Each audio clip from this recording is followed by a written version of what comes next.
चिखलदरा तालुक्यात गुरुवारी सकाळी अचानक अवकाळी पाऊस बरसला. दिवसभर ढगाळ वातावरण होते. मेघगर्जनेसह विजेच्या कडकड्यात पावसाच्या सरी बरसल्याने तालुक्यात अनेक ठिकाणी शेतातील हरभरा, गव्हासह रब्बी पिकाचे नुकसान झाले आहे. सुरणी येथे जंगलात चरावयास गेलेल्या नरेंद्र मानाजी अलोकार यांच्या म्हशीच्या वीज पडल्याने मृत्यू झाला. खंडखेडा येथे गार पडल्याने थोड्या वेळासाठी खंडखेडा गाव काश्मीरमय झाले होते व येथे गारांचा खच जमला होता.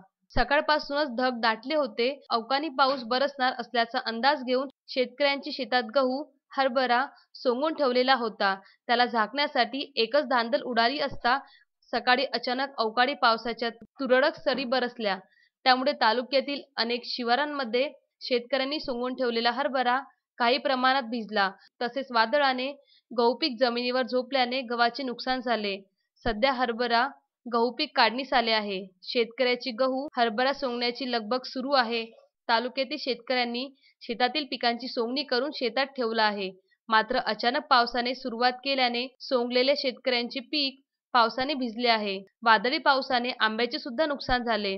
विजांच्या कडकडाटांसह अवकाळी पावसाने हजेरी लावल्याने अनेक ठिकाणी पिकांचे नुकसान झाल्याची प्राथमिक माहिती आहे.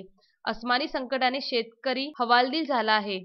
मारुती पाटणकर, विदर्भ न्यूज, चिखलदरा.